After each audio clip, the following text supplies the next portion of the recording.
Well, thanks for that introduction. It's been a real treat to be here. I've been able to talk with many of you and listen to the talks and speakers yesterday, and getting out of Washington, D.C., where political bickering seems to take priority over productivity.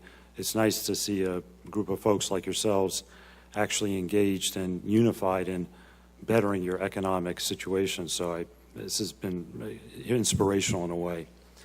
I'm from the EIA, Energy Information Administration, and before I start to get into how we view the world and the country in terms of energy consumption, which is what I focus on mostly, industrial energy consumption, I'm going to give a plug about our agency.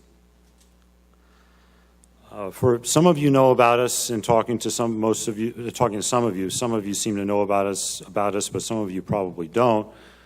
We're an independent agency within the umbrella of the Department of Energy. We collect, analyze, and disseminate independent, impartial energy information. By law, though, our data and our analyses are impartial, and nobody can tell us what to write or what to say, be it the U.S. Congress, the President, the Secretary of Energy, whomever. Often we're asked to do analyses of bills that Congress is proposing, and it comes with a warning to that congressperson.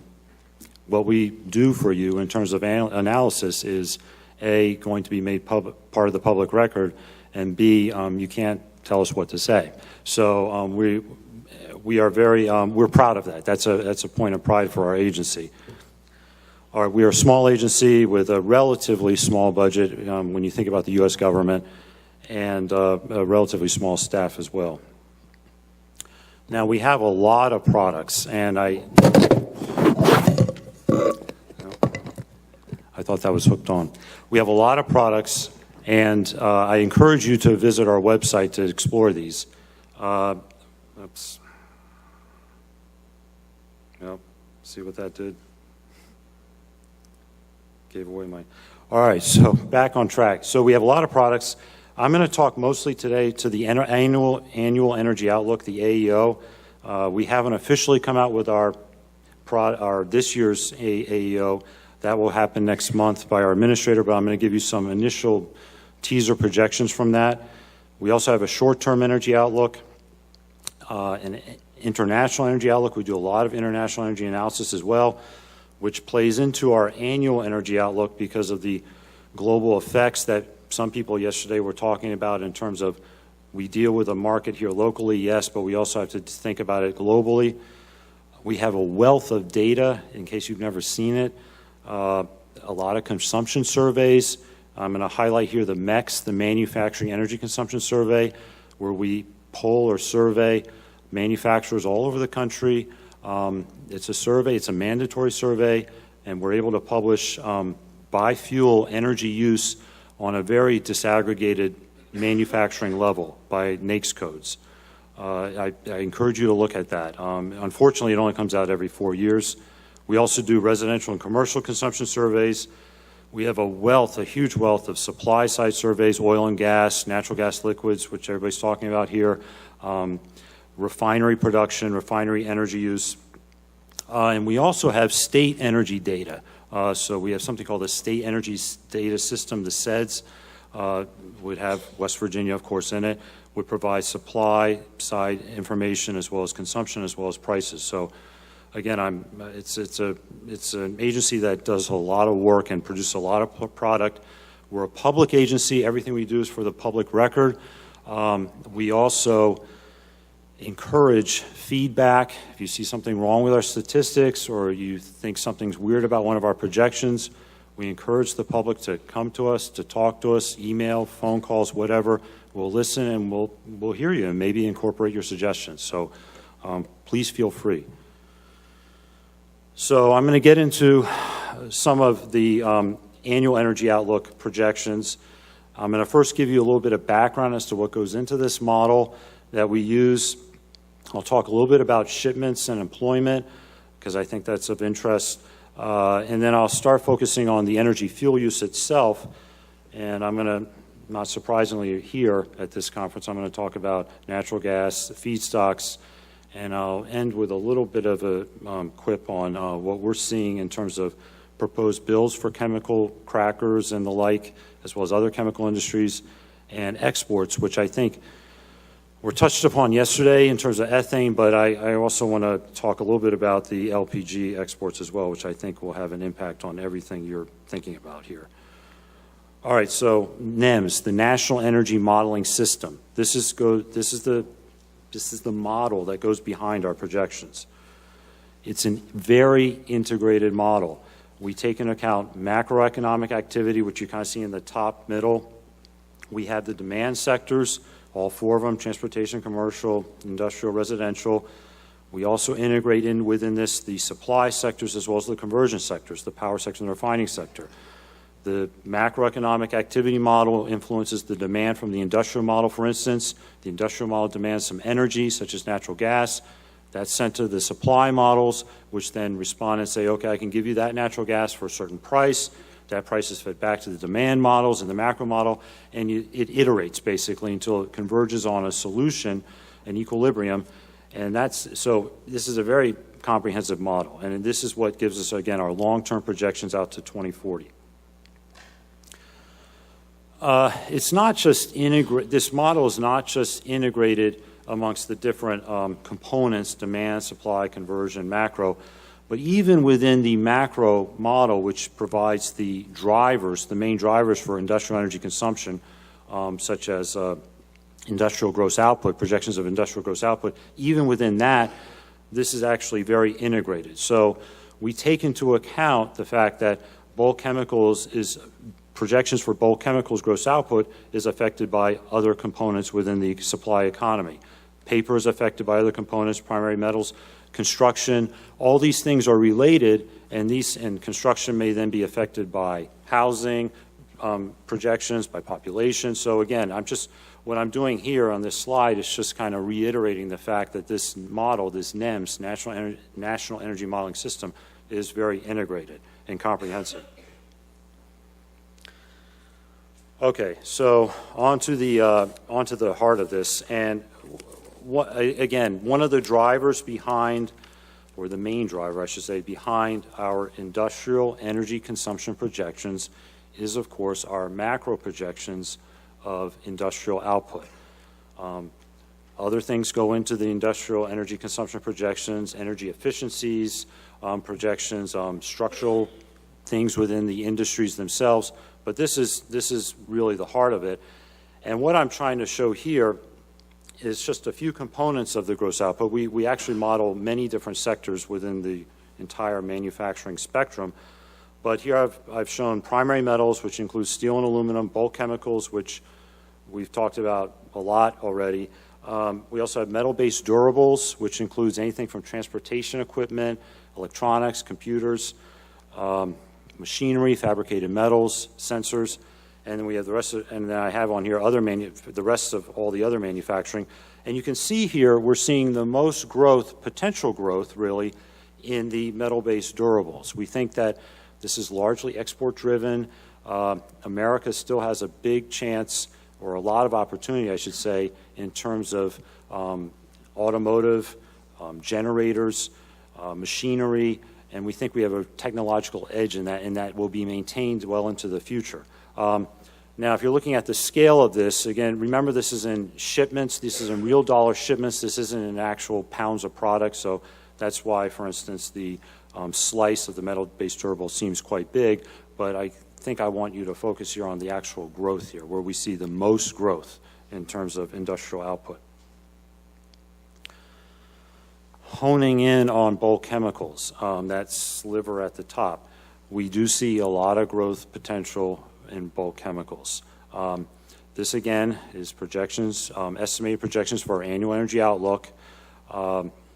Within that sliver of bulk chemicals, we see a lot of potential growth for organic chemicals and the associated resins for that. Organic, of course, includes what we've been talking about yesterday: ethylene, propylene, aromatics, the basic organics.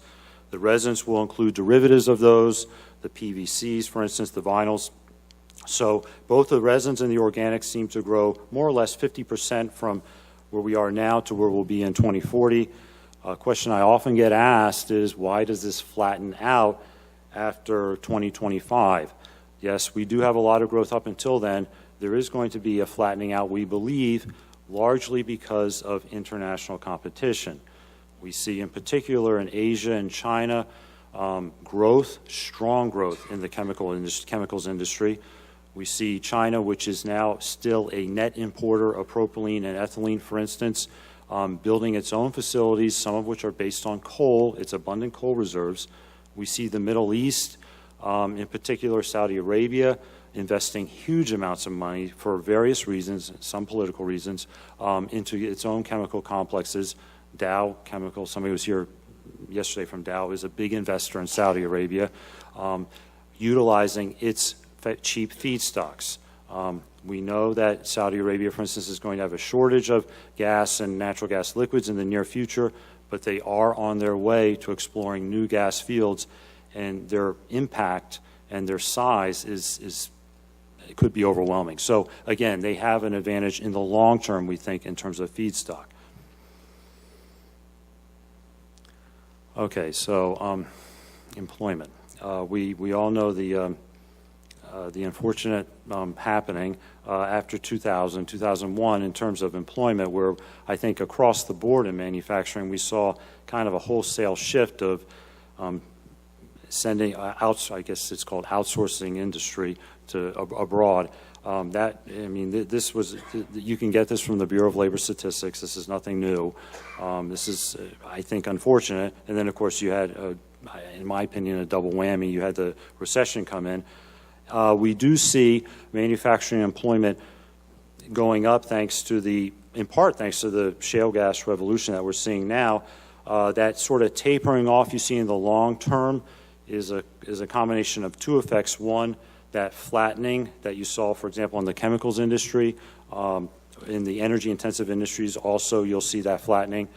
That combined with our projected increases in productivity that we're expecting in the future. So productivity does factor in to this slow tail off. So this is my chance to tell you that we don't just look at one particular case in our projections. We have something in the annual energy outlook we call the reference case. We also have a variety of side cases. In the annual energy outlook to come out next month, which our administrator has to present publicly, and then he gets to talk to Congress about it. We actually have a few different side cases so that people can sort of get an idea, the public can get an idea of sensitivities. So we have a high economic growth case, we have a low economic growth case.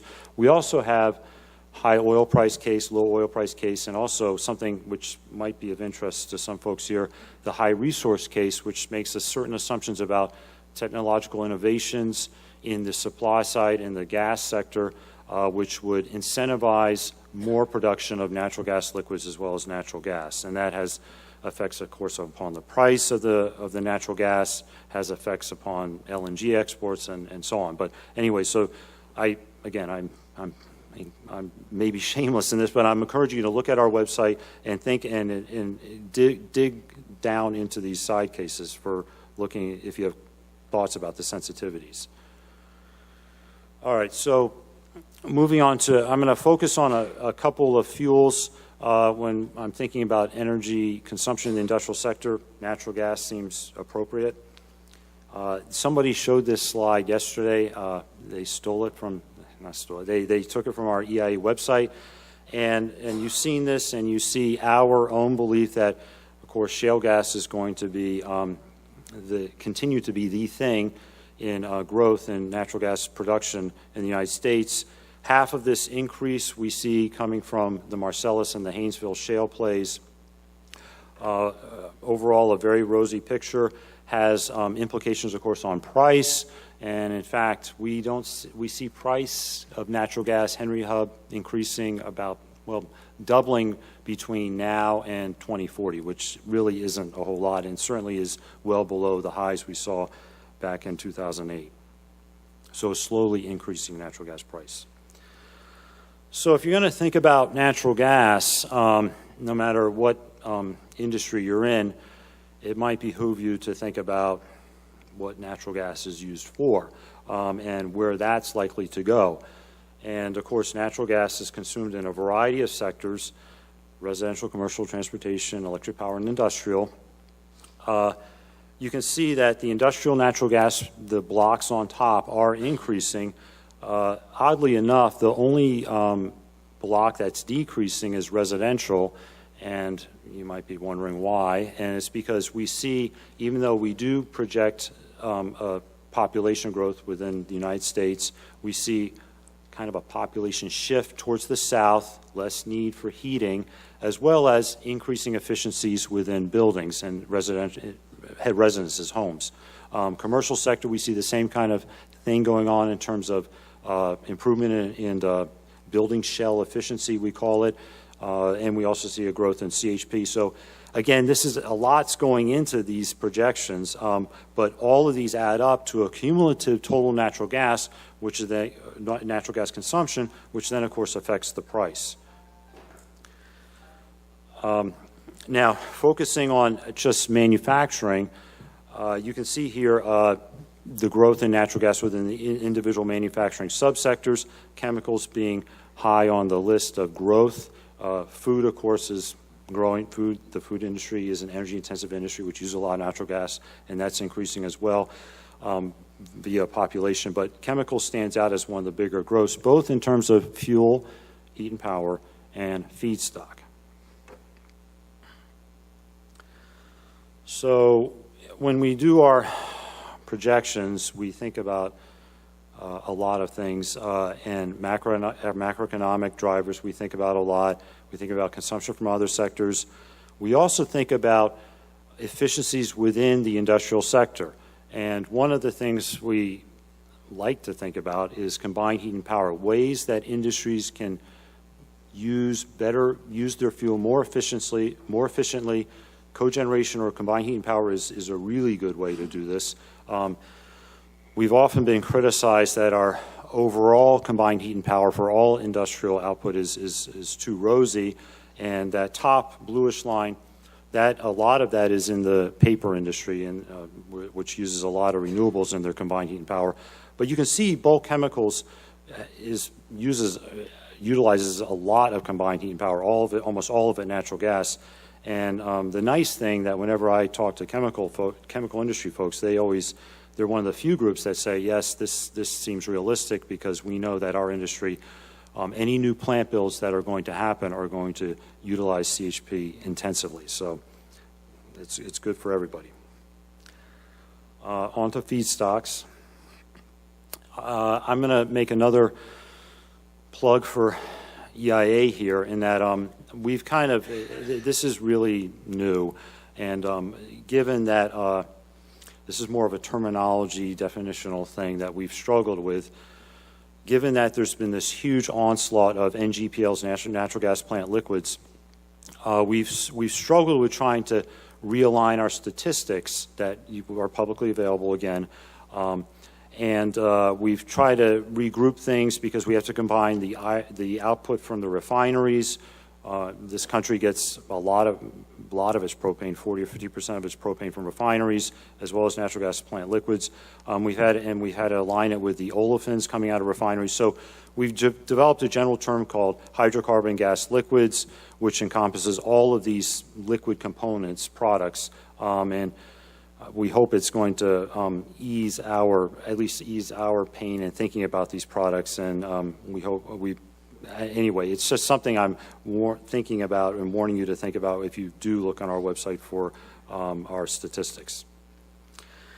So, of course, price plays, as I keep saying, price plays a big role in our projections.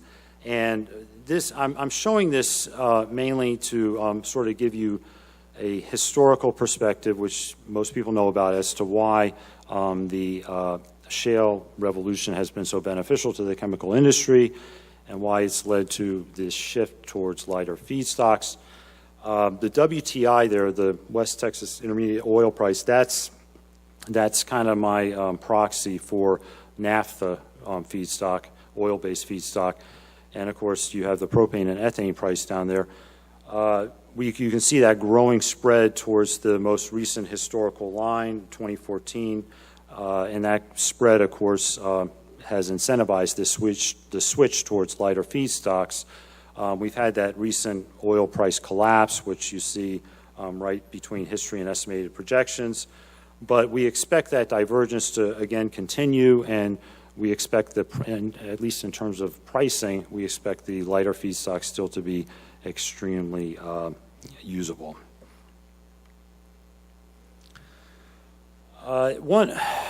It really has been incredible what's happened in recent years. It's been astounding, and for those of us that live and die by these statistics, we see this every day, and we survey the natural gas plant processors, we survey the refineries, we survey the importers, and we survey the exporters, and we just can't believe what we're seeing. And this graph really does show remarkably how things have changed. Natural NGPL production of ethane and LPG. LPG especially LPG being propane and butane especially has taken off, as well as ethane, up to now 1 million barrels a day. This does not include, as was discussed somewhat yesterday, this does not include the ethane all the ethane that's being rejected back into the gas stream, and that could be substantial. Somebody said yesterday, I think 500,000 or 600,000 barrels a day.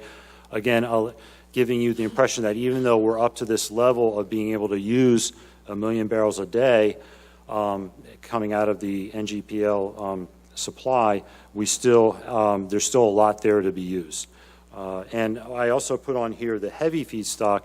This is the naphtha and gas oil that's used in crackers, and that has been declining, not surprisingly, given that we've been increasing our use in lighter feedstocks. And this just kind of shows it a little bit more, I think reinforces that idea. You have since 2006, you've had a gradual shift from heavy feedstocks to lighter feedstocks.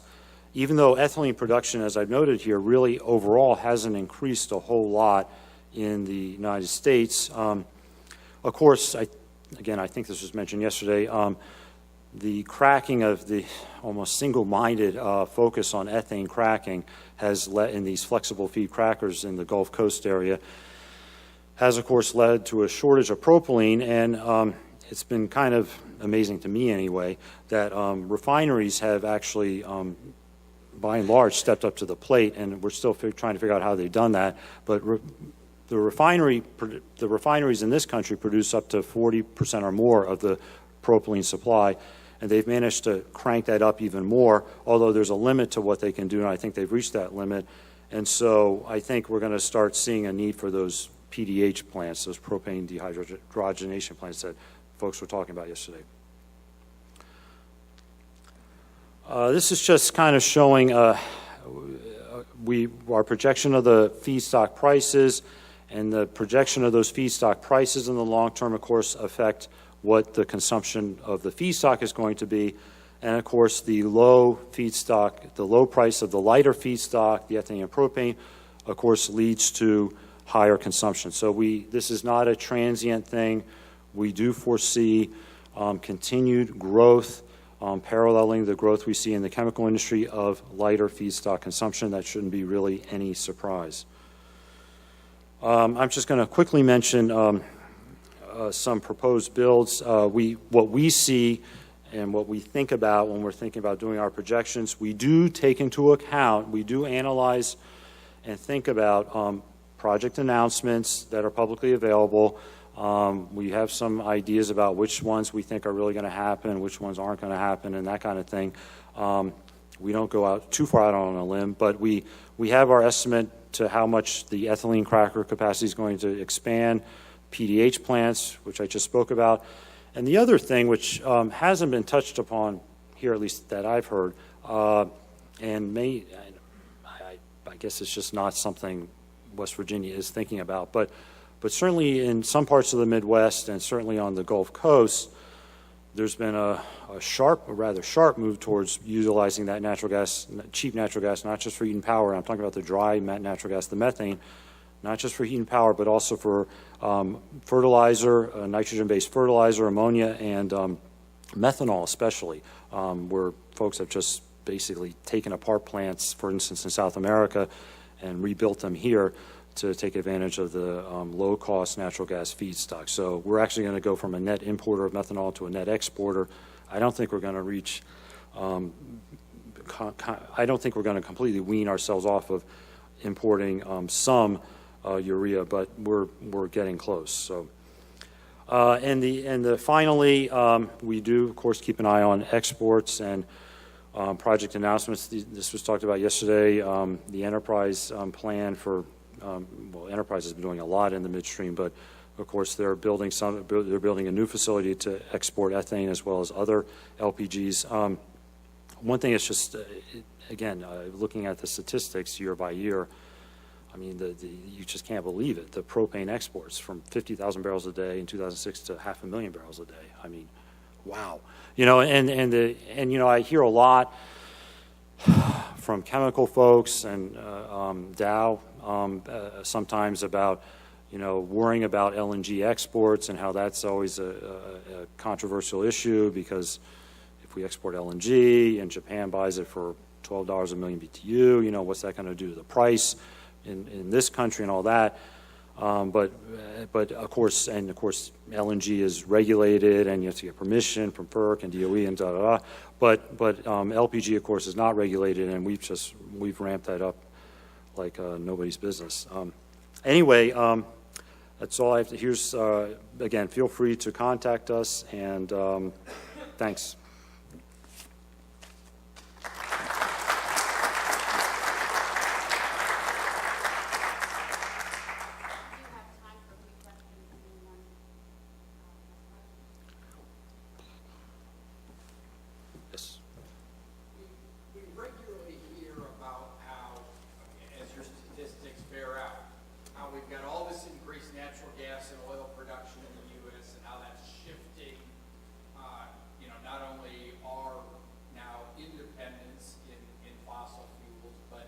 Shifting things around the globe. Can you talk briefly about sort of the economic impacts on a global standpoint of sort of this shift from, you know, from the Mideast and South America to North America with regard to fossil fuel production? Well, I don't think, I mean, in terms of oil, which is really big as well, I just don't think it matters a whole lot. I mean, yes, it's true. We are producing more oil, light oil, especially, for example, out of the Bakken, although it remains to be seen how long that's going to go on given the oil prices. But again, I don't know if America really has a lot of control in that, and really that seems to be dictated by outside forces. I mean, right, the Middle East. I mean, the Saudis have made it very clear they're going to hold to their guns, and they're going to keep producing and not reduce their production, and other people can just suffer. So with oil, I don't really see any kind of, I mean, yes, we're becoming less of an importer of oil, but I don't know if that's really fomenting any major shift in anything. The gas, I think, though, is probably a different story. And I guess, I mean, yes, it's true, we are seeing a shift economically in towards those industries in this country that utilize that natural gas and those natural gas liquids. But again, as I said early on in the presentation, I do see potential for growth, but I don't see us continuing that growth forever. I mean, and again, the reasons are the enormous resources in the Middle East. China, yes, as it was mentioned yesterday, we have an increasing overall economic growth throughout the world. We all know that ethylene increases the demand for ethylene increases a little bit faster than GDP around the world. And so the production here of ethylene and its derivatives are fulfilling this global need. But I think it should not be underestimated, the willingness and the drive of other countries to also get in on this game, using coal, very cheap coal, for instance, in China, or using the wealth of natural resources in the Middle East. I see this as more of I see it as a good short-term shift. That's what comes out in our analysis. but in the long term, I don't see us becoming super, super dominant.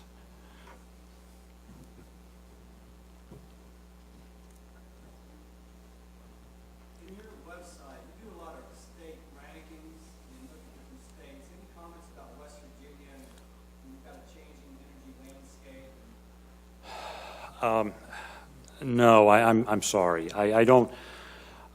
I'm not very intimate with the state energy data system. I can tell you that there are issues that we're trying to reconcile because where you might see, for instance, supply of production of natural gas liquids may not always align directly with the state. It may align somewhat with where the gas is processed. So that may be an issue that we're trying to work out. So I would say that look at it and feel free. I'm not trying to do this as a cop-out, but feel free to contact the person who's actually running that system. I know it's going through some growing pains. So Peter, yes. could you talk a little bit about historically the projections of the EIA for energy consumption in the U.S.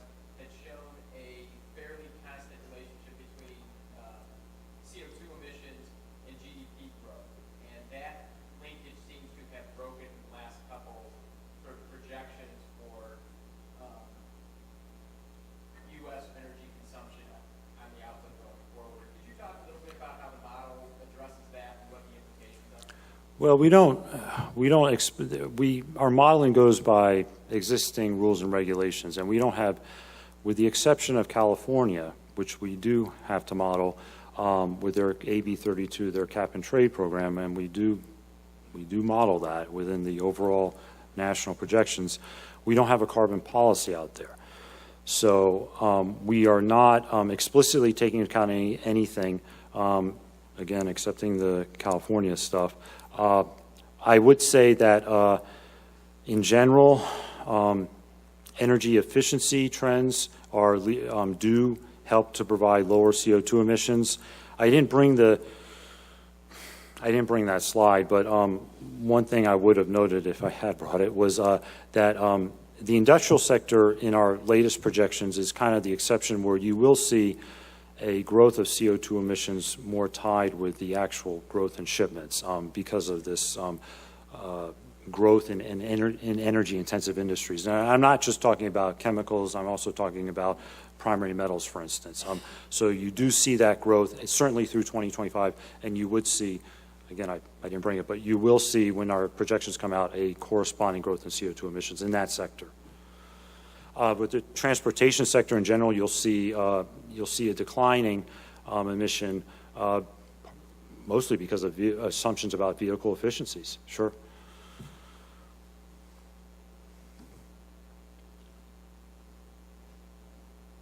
At the end of your presentation, you talked about LNG exports and the tension that exists there. Mm-hmm. Does EIA have projections on the domestic price impact of? Yes. on Yes. growth? Yes, it does, and all